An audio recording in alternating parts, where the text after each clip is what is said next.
咁點解有第二集咧？其實都係同一個問題，就係、個時間控制嘅問題。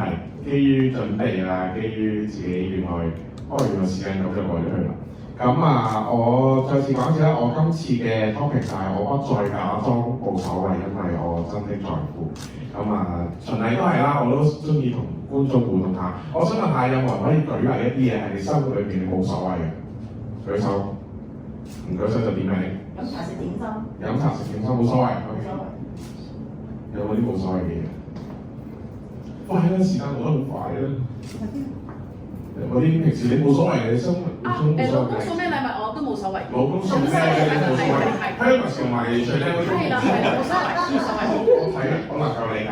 有啲冇所謂嘅嘢嘛？最緊要有係啦。參加呢啲我 open 可以參加呢啲活動。係我哋冇所謂，你哋唔理，唔係你哋冇所謂。私底下認識下你哋。咁咧，我上次其實我有講原來當我去攞到呢個題目之後咧，我去諗，原來冇所謂都好多個原因同埋好多個層次。可能有啲嘢係覺得死我咁樣睇手機，好想睇手機，有啲覺得係唔關我事嘅，可能係我冇盡力嘅，可能係我努力咗，不過原來有人哋嘅因素，所以冇所謂啦。但係其實我覺得，我哋能夠舉例嘅嘢，包括食咩點心啦、送咩禮物啦，或者係出唔出現，你用唔用你嘅時間咧，其實係冇真正嘅冇所謂。因為當你考量嘅時候咧，你係只會考慮一啲你有所謂嘅嘢。究竟你會講埋時間啦，究竟我食嘢，佢中意食咩？因為嗰個其實都係你有所謂嘅人，你在乎嘅，所以你先俾你食啦，冇所謂。送咩都係一份愛，佢可能冇所謂你送乜嘢，但係你有送唔送嘢咧，佢係有所謂嘅。咁冇睇成啲嗰樣。我個中間嘅轉變就係、我回想起我以前我覺得其中一個好大嘅轉變點就係呢張圖。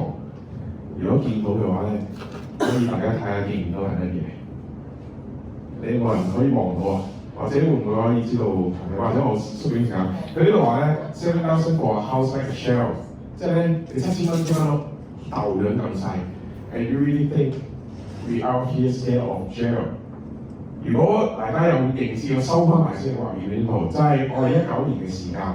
咁我喺街上面咧，好多小朋友，好多年青人、中年人、老年人啦，可能會樣。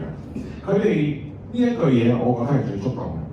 即係點解香港或者某啲發達嘅城市會去到一步？咁我哋會提出好多嘅原因。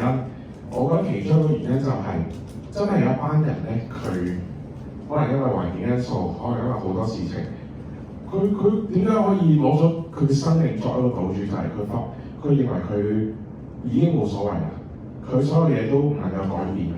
即係可能個社會有好多既定嘅走向，可能有好多嘢佢覺得自己出身唔好。學歷唔好，佢揾嘅錢有限，佢冇接觸 BNI， 識唔到一啲好嘅人去支持佢。咁佢真係爭啲機會，所以佢覺得冇所謂。而我喺呢段時間都投放咗唔少時間啦、精神啦。我有一段時間都去咗冇所謂，因為我試過喺唔同嘅環境度入辯論啦。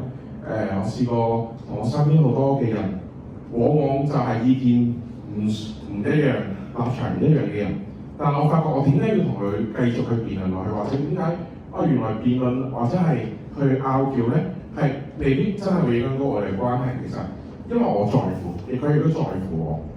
咁我慢慢就係由呢個題目，我會想表達一樣嘢，就係其實冇所謂同埋在乎咧，有好多時你以為係好相似嘅，即係冇所謂啊！你聽日食嘢可能係一個選擇嘅問題。但係真正嘅選擇就係、你點樣去用邊個出發點去做選擇？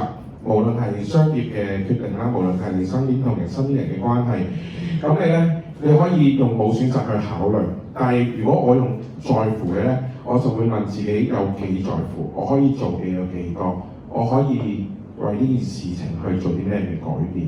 咁所以我呢兩次嘅演講，我希望令到大家嚟緊，如果任何再喺個腦裏邊、個口裏邊講冇所謂呢3個字嘅時候，不妨即管提醒自己換一個角度，問自己有幾在乎可以做嘅係乜嘢。多謝大家。